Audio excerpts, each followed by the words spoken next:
Shri Rahul Gandhi ji.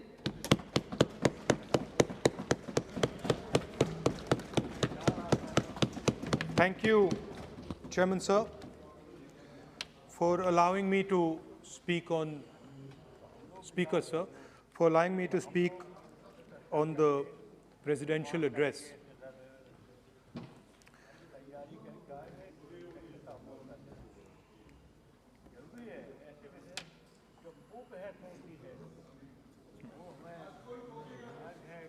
Thank you for allowing me to speak. I felt that the presidential address should have been a strategic address, an address that spoke to India about where we are and where we should be going. What are the challenges we are facing? What are the difficulties we are facing? And what is the potential direction in which we can go? Unfortunately, the presidential address was a long list of things that the government claims to have done, but didn't really contain the deeper strategic issues that we would have liked to see. Also, the presidential address didn't touch a couple of central challenges facing our country. And that's what I would like to discuss today. To me, it seemed that the presidential address was a list of bureaucratic ideas instead of a strategic vision. It looked to me as if it had been constructed not by a vision of leadership, but by a group of bureaucrats who had simply to put something down on paper. So what did the presidential address miss? What did the presidential address not speak about?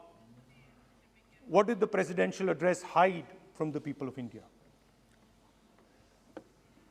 I think there are three fundamental things that were not spoken about in the presidential address. The first, and what I consider to be the most important, is the idea that there are now two Indias. There is now no longer one India. There are two Indias. One India is for the extremely rich people, for those who have immense wealth, for those who have immense power, for those who do not need a job, for those who do not need water connections, electricity connections, but for those who control the heartbeat of the country. And then another India. Another India. आपके जब नेता बोलेंगे ना, फिर हम भी खड़े होंगे उस समय। एक बात कर लीजिए। ये प्रेसिडेंशियल एड्रेस की एक गरिमा होते हैं। जब आपके प्रवक्ता बोले थे, कोई भी नहीं खड़ा हुआ यहाँ तक। इस गरिमा को मद्देनजर ये चर्चा करना चाहिए। नेता सत्ता पक्ष का भी है, नेता विपक्ष का भी है। हमारे नेता भी बोल रहे हैं, समय हमें दिया गया। इस सूची में हम बोल रहे हैं। अगर आप ये चाहें कि हमारे नेता को बोलने में बाधा डाले जाए, तो मौका हमारे भी आएंगे। आपको नेता जब यहाँ बोलने उठेंगे, हम भी इस तरह की बाधा डालेंगे। ये आपको समझा रहे हैं, चेतावनी दे रहे हैं। ऐसा नहीं, हम लोग डरे हुए नहीं है। हम अपना बात रखना चाहते हैं, अधिकार है हमारा। प्लीज नो प्लीज बैठिए, बोलने सभी अध्यक्ष महोदय। And for my friends in the government, I want to make it clear that the spirit of what I'm saying is not one of criticism. The spirit with which I speak is one of discomfort with the state of our country. And the spirit with which I speak is one where I am worried about what is happening to the country. So you must not take it as a criticism. Take it as a citizen of the country who is concerned about what is going on. धन्यवाद। तो दो हिंदुस्तान बन रहे हैं, एक अमीरों का हिंदुस्तान और दूसरा गरीबों का हिंदुस्तान। और इन दो हिंदुस्तानों के बीच में खाई बढ़ती जा रही है। आपने अभी देखा होगा, अभी दो स्पीकर्स ने बात की, मगर आपने ये नहीं कहा कि रोजगार ढूंढने के लिए उत्तर प्रदेश में, बिहार में रेलवे की नौकरी के लिए वहां पे युवाओं ने क्या किया और क्या हुआ, इसके बारे में आपने नहीं बोला। गरीब हिंदुस्तान के पास आज रोजगार नहीं है। प्रेसिडेंशियल एड्रेस में बेरोजगारी के बारे में एक शब्द नहीं था, और पूरे हिंदुस्तान में आज हिंदुस्तान का युवा रोजगार ढूंढ रहा है। हर स्टेट में, उत्तर प्रदेश, बिहार, सब जगह हिंदुस्तान का युवा एक ही चीज मांग रहा है, रोजगार हमें दे दो, और आपकी सरकार नहीं दे पा रही। आपको मैं आंकड़ा देना चाहता हूं। इस पिछले साल 3 करोड़ युवा रोजगार खोए हैं। आप बात करते हो रोजगार देने की, 2021 में 3 करोड़ युवा रोजगार खोए हैं। 50 साल से सबसे ज्यादा बेरोजगारी आज हिंदुस्तान में है। आपने मेक इन इंडिया की बात की, स्टार्टअप इंडिया की बात की, मगर जो रोजगार हमें, हमारे युवाओं को मिलना चाहिए वो नहीं मिला, और जो था वो गायब हो गया। और ये सच्चाई है, और इस सच्चाई को आप भी पहचानते हो,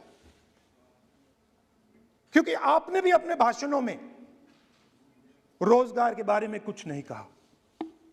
कितना रोजगार पैदा किया गया है, किस प्रकार किया गया है, उसके बारे में आपने नहीं बोला, और आप बोल भी नहीं पाएंगे, क्योंकि अगर आप बोलेंगे तो हिंदुस्तान का युवा आपकी ओर देख के कहेगा कि ये मजाक कर रहे हैं। तो ये स्थिति पैदा कैसे हुई? ये दो हिंदुस्तान पैदा कैसे हुए? रोजगार स्मॉल और मीडियम इंडस्ट्री और जो हमारा इनफॉर्मल सेक्टर है उधर बनता है। लाखों करोड़ रुपया आपने उनसे छीनकर हिंदुस्तान के सबसे बड़े अरबपतियों को दिलवा दिया। आपने पिछले 7 साल में अनऑर्गेनाइज्ड सेक्टर और स्मॉल और मीडियम इंडस्ट्री पर एक के बाद एक आक्रमण किया है।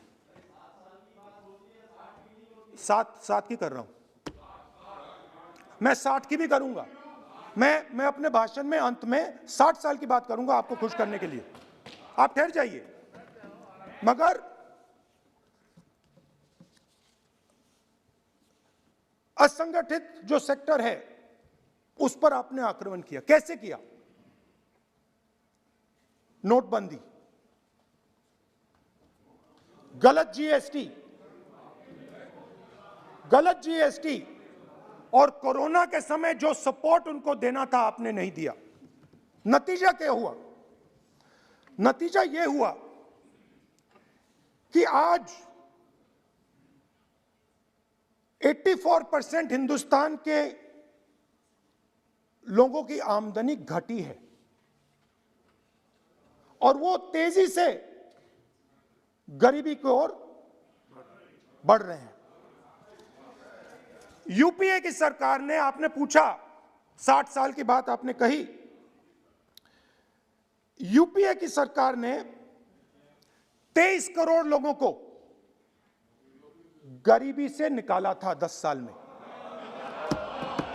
हमारा आंकड़ा नहीं है, हमारा आंकड़ा नहीं है, हमारा आंकड़ा नहीं है।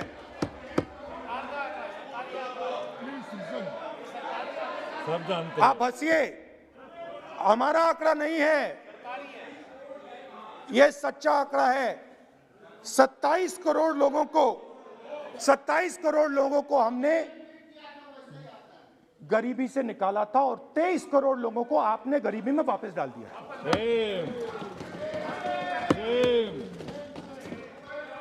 सेम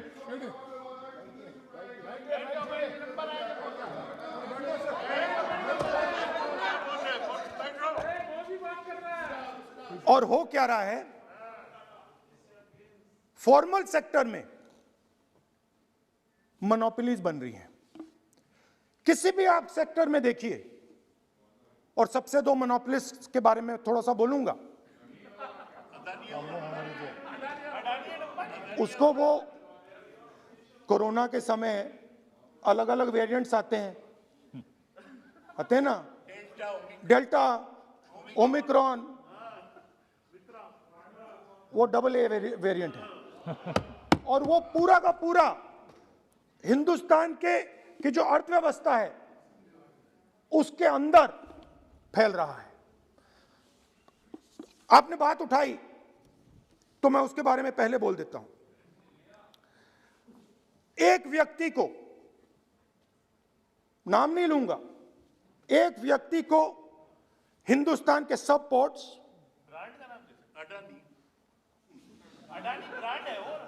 ब्रांड, हिंदुस्तान के सब पोर्ट्स, हिंदुस्तान के सब airport, power, transmission, mining, green energy, gas distribution, edible oil, जो भी हिंदुस्तान में होता है उधर अदानी जी दिखाई देते हैं।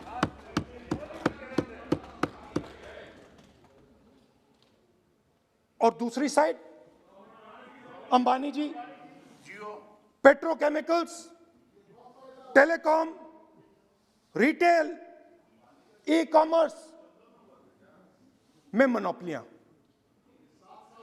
तो पूरा का पूरा धन जो है चुने हुए लोगों के हाथ में जा रहा है। और आपने जो असंगठित सेक्टर को खत्म किया, देखिए अगर आप इनफॉर्मल सेक्टर को खत्म कर देते और मैन्युफैक्चरिंग जॉब्स आप क्रिएट कर देते तो फिर इतनी प्रॉब्लम नहीं आती, फिर दो हिंदुस्तान नहीं बनते। मगर आपने क्या किया, आपने असंगठित सेक्टर को खत्म कर दिया। नोटबंदी, जीएसटी, कोरोना, सारे के सारे जो स्मॉल और मीडियम बिजनेसेस हैं उनको आपने बंद कर दिया। बोलने दीजिए, बोलने दीजिए। सारे के सारे जो स्मॉल एंड मीडियम इंडस्ट्री है आपने उसको खत्म कर दिया, नष्ट कर दिया। अगर आप उनकी मदद करते, और अगर आप उनकी मदद करते, उनको सपोर्ट देते, तो फिर मैन्युफैक्चरिंग सेक्टर तैयार हो सकता था। मगर जो लोग आपका मैन्युफैक्चरिंग सेक्टर बना सकते थे उनको आपने खत्म कर दिया। तो आज हिंदुस्तान में आप made in India, made in India, made in India की बात करते रहते हो। मेड इन इंडिया हो ही नहीं सकता। आज बात खत्म हो गई है, क्योंकि मेड इन इंडिया वाले हैं कौन? मेड इन इंडिया वाले स्मॉल मीडियम वाले हैं, उनको आपने खत्म कर दिया। मेड इन इंडिया वाले कौन हैं? असंगठित लोग हैं, उनको आपने खत्म कर दिया, हटा दिया, परे कर दिया। मेड इन इंडिया नहीं होने वाला है। अरे भाई, मेड इन इंडिया करने के लिए स्मॉल और मीडियम इंडस्ट्री को ही बड़ा करना पड़ेगा। बिना स्मॉल और मीडियम इंडस्ट्री को सपोर्ट दिए मेड इन इंडिया हो ही नहीं सकता है। और अगर आप पूछते हैं तो मैं आपको बताता हूं, मैन्युफैक्चरिंग जॉब्स की अगर हम बात करें तो मेरे पास आंकड़ा है यहां पे, पिछले 5 साल में मैन्युफैक्चरिंग जॉब्स 46% कम हुए हैं. 46% drop in manufacturing jobs in India. Why? Because you have destroyed the unorganized sector. Why? Because you have destroyed MSMEs. That is why you are focusing completely on 5 or 10 people. I don't have a problem with that. I don't have a problem with big industry. Focus on them. But please realize that they cannot produce jobs for you. Small and medium industry is the only people who can produce jobs for you. That is the reality. और हो क्या रहा है, 2 हिंदुस्तान बन रहे हैं, आप यहां पे भाषण देते रहते हो. नया Hindustan, new India, make in India, और कौन से नारे हैं? Startup India. आप ये बोलते रहते हो और देश में बेरोजगारी फैलती जा रही है. और आप ये मत सोचिए कि ये जो गरीब हिंदुस्तान है जिसको आप बना रहे हैं, ये मत सोचिए कि ये चुप बैठा रहेगा. ये मत सोचिए कि ये चुप बैठा रहेगा. ये चुप नहीं बैठा रहेगा. इस हिंदुस्तान को सब कुछ दिख रहा है. इस हिंदुस्तान को दिख रहा है कि आज, सुनिए, इन लोगों को दिख रहा है कि आज, ये आंकड़ा आप सुनिए, ये आपकी सरकार की देन है, ये आंकड़ा अच्छी तरह सुनिए. इस गरीब हिंदुस्तान को दिख रहा है कि आज हिंदुस्तान के 100 सबसे अमीर लोगों के पास हिंदुस्तान के 55 करोड़ लोगों से ज्यादा जायदाद है. बात समझिए. 10 लोगों के पास 40% हिंदुस्तान से ज्यादा धन है. 10 लोगों के पास. यह कैसे हुआ?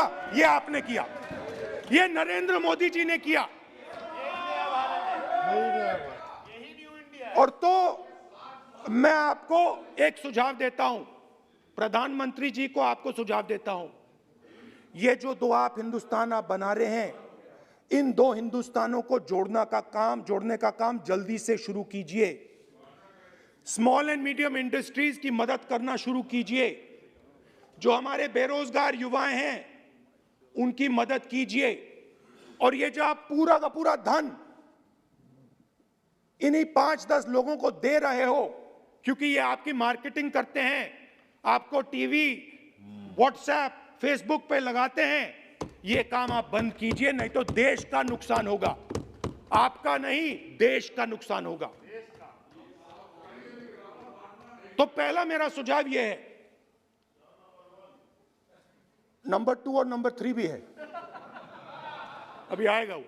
और वो जो आपने 60 साल की बात कही थी, वो नंबर 3 में आएगा. Now, I'd like to speak. There are. आप तो now there are 2 competing visions of this country, which is frankly the main difference between us and them. If you read the Constitution of India, you will find, and many of my colleagues who have not read it should look at it, you will find that India is described as a union of states. India is not described as a nation, it is described as a union of states. What does that mean? That means my brother from Tamil Nadu has to have the same right as my brother from Maharashtra, as my sister from Maharashtra, as my brother from Uttar Pradesh, as my brother from Bihar, as my sister from Manipur, Nagaland, Mizoram. That's what it means.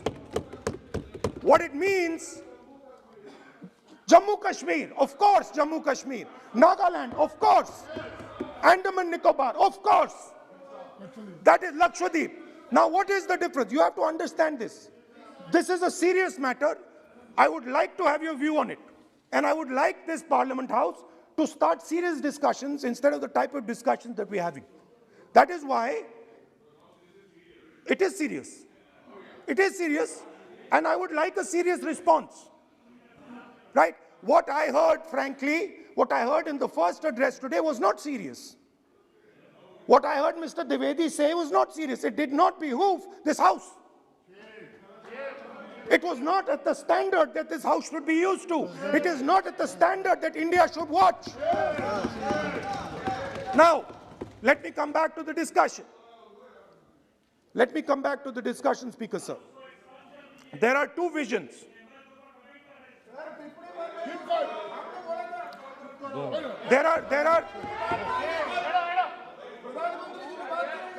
There are two visions of this country. One vision that it is a union of states, meaning it is a negotiation, meaning it is a conversation, meaning I go to my brother in Tamil Nadu and I say, what do you want? And he says, this is what I want. And then he asks me, what do you want? And I say, this is what I want. It is a partnership. It is not a kingdom. Remember that. You will never, ever in your entire life rule over the people of Tamil Nadu. It cannot be done. You will never, ever in your life rule over these other people. Please listen to what I'm saying.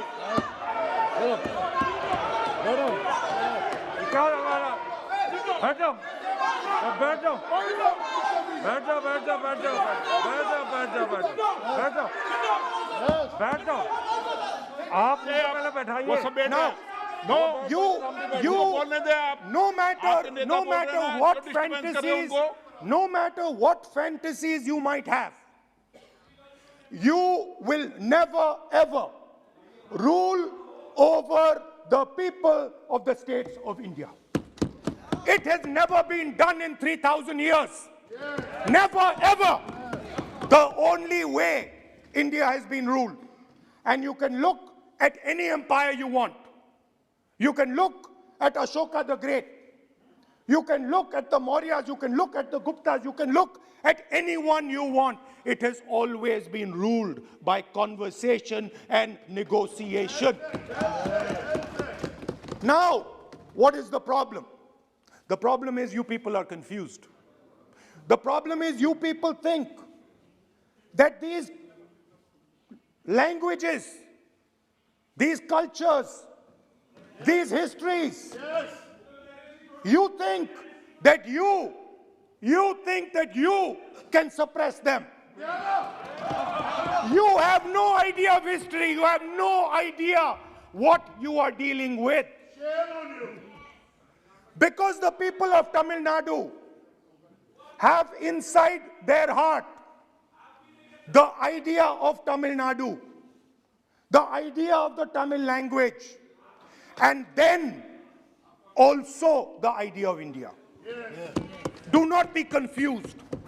The people of Kerala have the idea of, I am telling you the truth. The people of Kerala have a culture. I'm now a member of Parliament of Kerala. I understand it slightly better. They have a culture, they have a dignity, they have a history. The people, like the gentleman said, the people of Rajasthan have a culture, have a history, have a tradition, have a language. They have a way of life. This is like a bouquet of flowers. This is our strength. I learn from the people of Tamil Nadu. I learn from the people of Rajasthan. I learn even from you. Every day I learn from you. I do. It's not funny. It's not funny. I learn from you. Right? It's not funny. Anyway, there is another vision. A vision that India can be ruled by a stick from the center. You people have no idea of history. Because every time it has been attempted, that stick has been broken and smashed. Now what is happening as a result of your flawed vision of the country? Two Indias are of course being created. Two Indias are of course being created. Speaker sir, अध्यक्ष महोदय,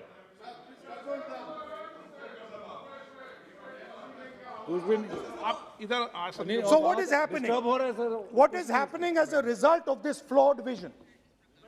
Two Indias, उस पे भी बोलता हूं, उस पे भी बोल देता हूं, मैं उस पे भी बोल देता हूं,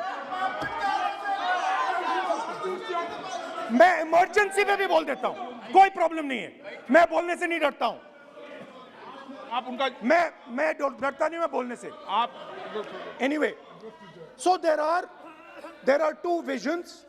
One is a union of states, union of languages, union of cultures, a bouquet of beautiful flowers that can challenge any power in the world. No power in the world has ever been able to challenge this bouquet of flowers. Now, there is another vision, a centralizing vision, the vision of a king. The idea of a king, which the Congress removed in 1947. We smashed that idea of a king. Now that idea of a king has come back. That there is a king, a Shahin Shah, a ruler of rulers, a master of masters. Now what is happening? Now, Speaker sir, what is happening? आप बीच में मत बोलिए। Now, Speaker. No, सबको। Now, Speaker sir, what is happening as a कोई result of disturbance this नहीं हो रहा। flawed vision? What is सामान्य happening हल्का फुल्का चलता है। is that the instruments of the conversation between our states, the instruments of the conversation between our peoples, what we call the institutions of our country, are being attacked and captured by one idea. So, for example, today, the idea of Tamil Nadu is excluded from Indian institutions. They can keep coming to you again and again and again and again and saying, need, and you will say, no, get out of here. Right? They do not have a voice in your framework. The farmers of Punjab can stand up and say, we do not agree with these three laws. They do not have a voice in your framework. Only the king has the voice. The farmers can sit for 1 year. They can sit for 1 year outside in Corona. They can die, doesn't matter. The king does not agree. You do not listen to anybody. And even all of you, my dear brothers and sisters in the BJP, I saw my Dalit colleague speak today, Paswanji. I saw him. Yes. He knows the history of the Dalits. He knows who has oppressed the Dalits for 3,000 years. And he is speaking with a hesitancy. He is speaking without. I am proud of him. I am proud of this gentleman. He has spoken to me what is in his heart. I am proud of this man. But he is in the wrong party. Don't worry, घबराइए मत.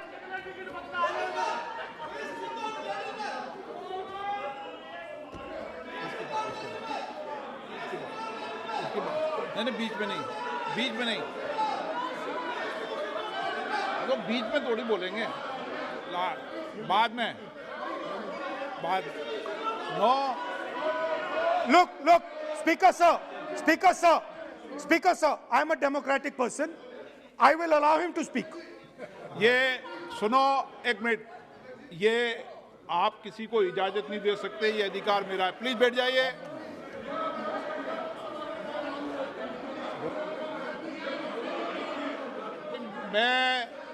आप वो इजाजत दे सकते हैं क्या आसन को?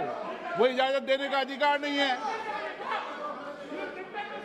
ये अधिकार आसन का है, किसको इजाजत देनी है, किसको नहीं इजाजत देनी, माननीय राहुल गांधी प्लीज बैठ जाइए, मैं दूंगा आपको मौका, मैं आपको मौका दूंगा। So, Speaker sir.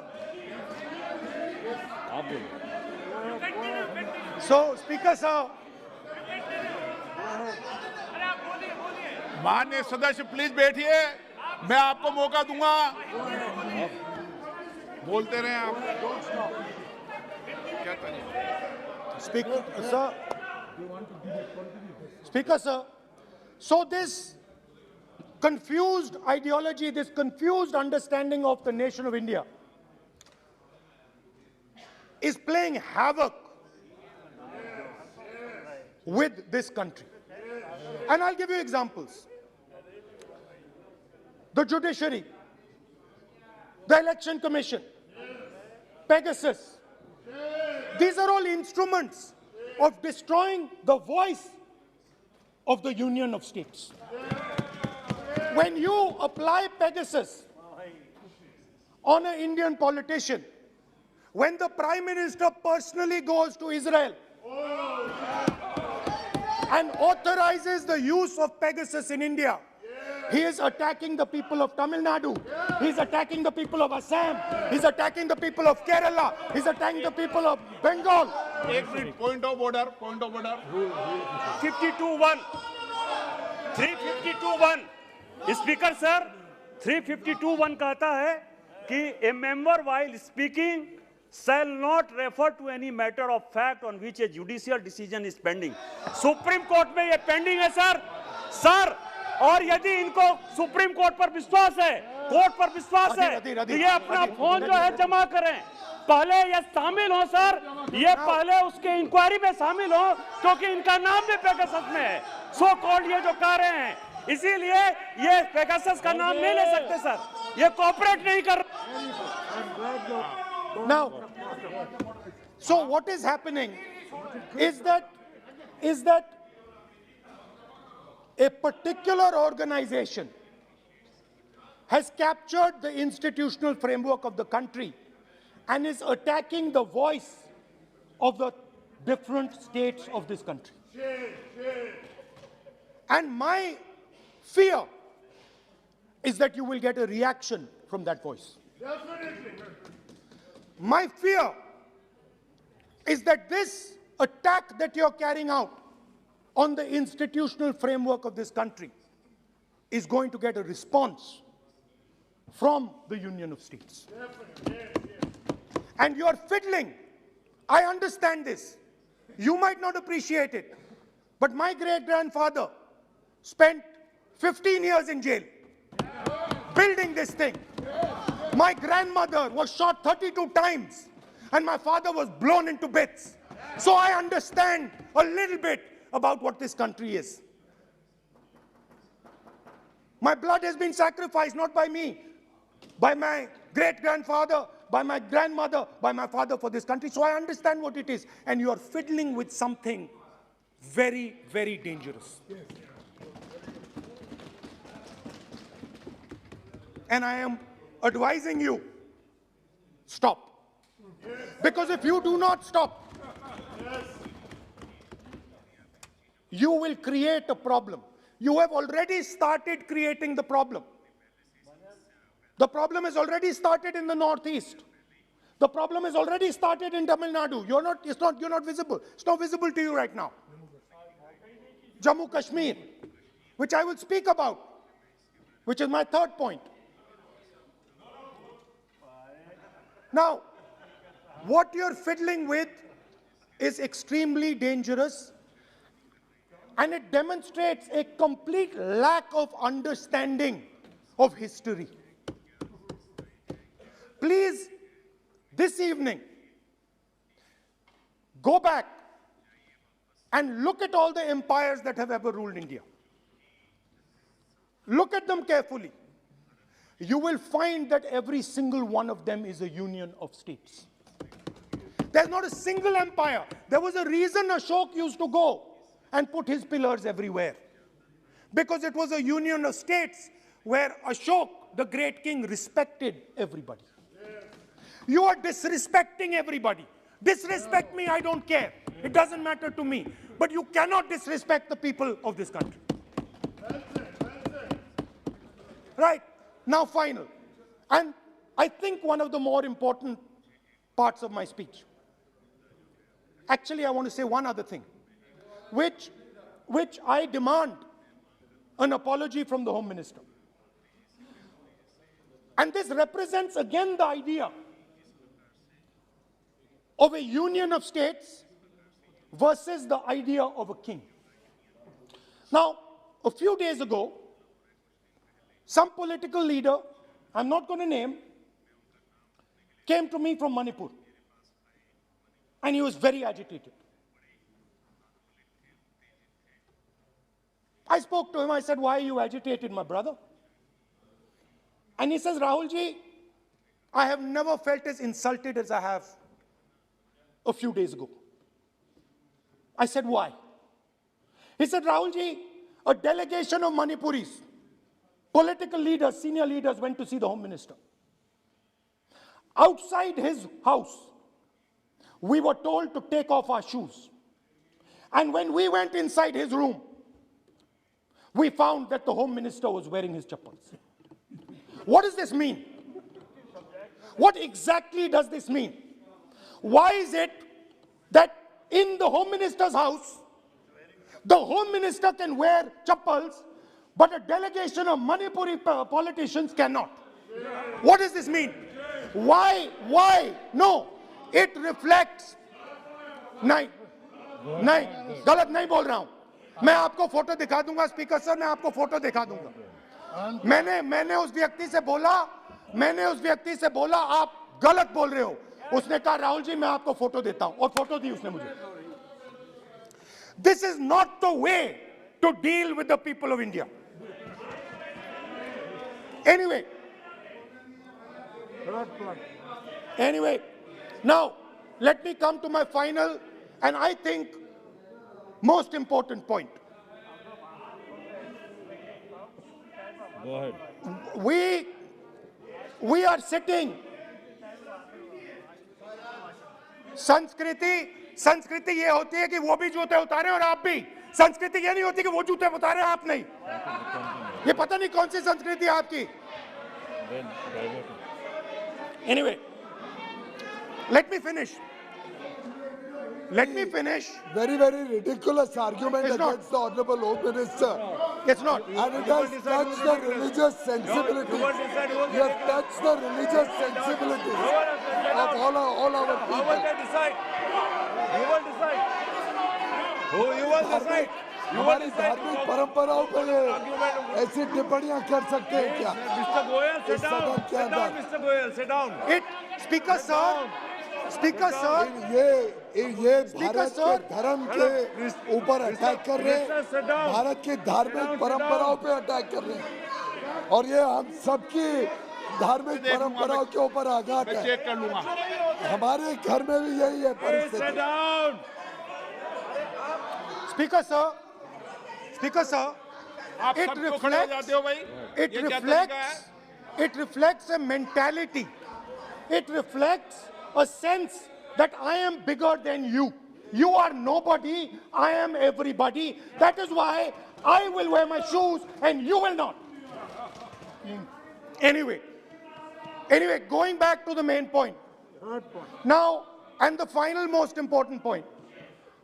My understanding is that the RSS and the BJP is playing with the foundations of our country.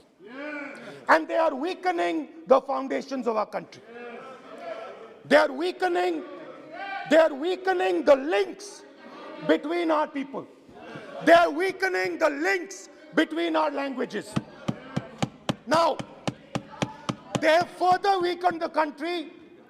They have further weakened the country by ensuring that not a single Indian youngster can get a job. So today, unlike a decade ago, 15 years ago, India is weak. Ask yourselves why you were not able to get a guest on Republic Day. Ask yourself that question. Don't look surprised. Ask yourself that question. What is happening is that India today is completely isolated. We are completely isolated and surrounded. We are surrounded in Sri Lanka, Nepal, Burma, Pakistan, Afghanistan, China, everywhere we are surrounded. And our opponents understand our position. Please let me speak, because I'm saying something very serious, right? I'm saying something very serious. Let me say, we have been weakened. The conversation between our people is not taking place. Our institutions are under attack, and we are completely surrounded. The Chinese have a very clear vision of what they want to do. They are very, very clear about what they want to do. And 1 second, please.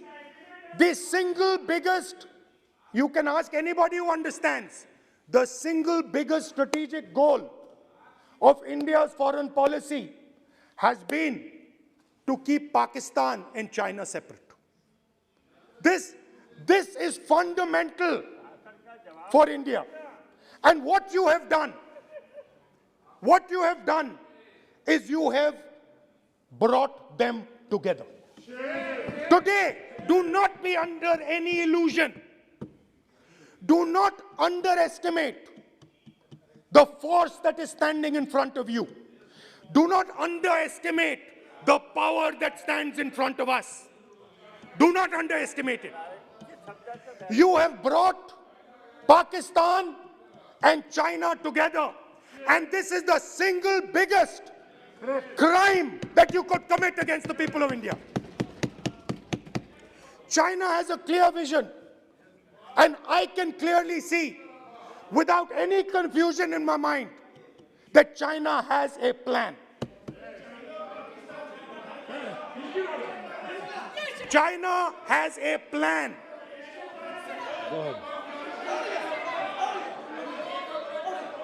I can see without any doubt that the Chinese, please, we are all nationalists, so let us discuss properly. I can see that China has a clear-cut plan.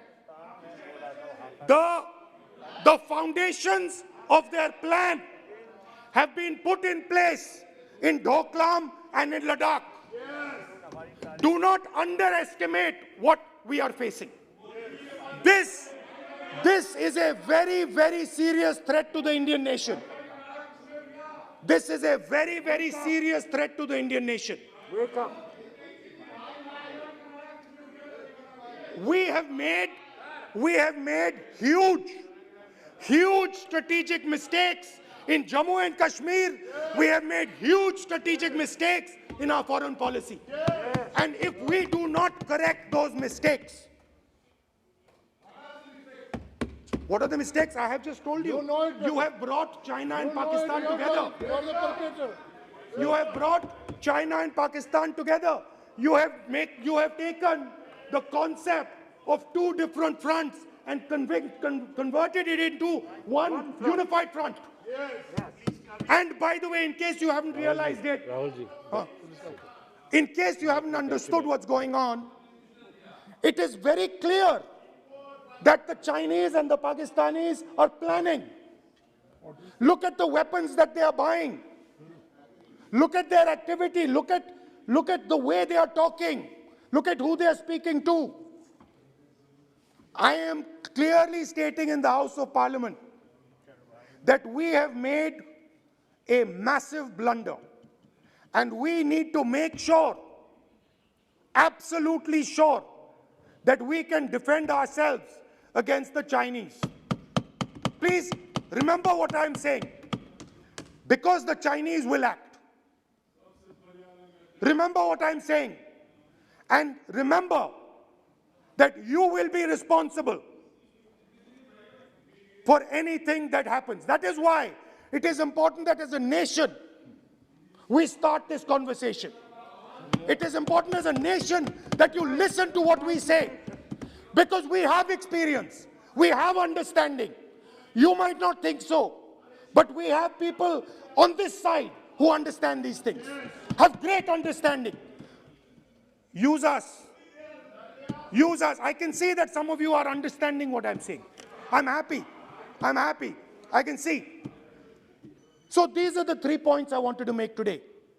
The nation is now at risk. The nation is at risk. The nation is at risk from outside. From inside. The nation is at risk from inside.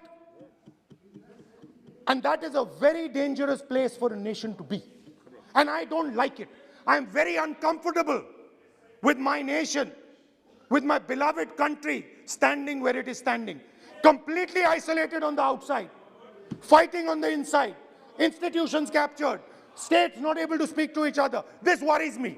It frightens me for my country. And so that is why I thought it was important that I speak today. I know that many of you will just rubbish what I'm saying. I understand it. That's what you've been told to do. And I'm happy to let you do it. But remember what I said. You are putting this nation, this wonderful nation and its people at huge risk. Stop. Thank you. Kamlesh Paswan ji, आपको मौका है। Kamlesh Paswan, please please आप बैठिए। आप क्यों हो गए? बैठिए कमलेश पासवान जी। राहुल भाई अपने भाषण में मेरा नाम लिए और दलित कहकर मुझे कहा कि I am in a wrong party, you are in a wrong party. अध्यक्ष जी, मैं इनको बताना चाहता हूं कि आपकी नीति क्या रही है। आपके दादी की, आपके पिताजी की, कांग्रेस की जो नीति रही है, आज तक हमारे समाज को फूट डालो राज करो। और उसी के नाते जब पूरे देश की जनता इस चीज को समझ गई है, तो यही हाल अध्यक्ष जी, इसीलिए यही हाल हो गया है कि मेरे जैसे एक छोटे से सांसद, कहाँ बांसगांव, कहाँ राहुल गांधी और कमलेश पासवान की बात बोलने का इनको मौका मिला। और ये कोई कर सकता है, और हम सब लोगों का सौभाग्यशाली अध्यक्ष जी कि जिस पार्टी में हूँ, मेरी पार्टी ने मुझे 3 बार सांसद बनाने का, इस उम्र में बनने का अवसर दिया, टिकट दिया। इससे ज़्यादा मुझे और क्या चाहिए? ये मेरे आउटलाइंस को करेंगे। मेरी खुद एक पहचान है। 3 बार सांसद रहा हूँ, 2 बार विधायक रहा हूँ। मेरे स्वर्गीय पिताजी जिन्होंने कहा कि मेरे पिताजी मारे गए, मेरे भी पिताजी अध्यक्ष जी मारे गए, मेरे भी पिताजी जो है रैली में मारे गए। तो मैं भी जानता हूँ दर्द को, इस देश को और इस क्षेत्र के सभी चीज़ों को जानता हूँ। तो जब कभी किसी के बारे में पॉइंट करें तो अपने मैं ये नहीं कहूँगा असंसदीय भाषा हो जाएगी। हैसियत कमलेश पासवान को इनके बस के नहीं है कि ये अपने पार्टी में ले आकर मुझे खुश कर सकें। बहुत बहुत धन्यवाद अध्यक्ष।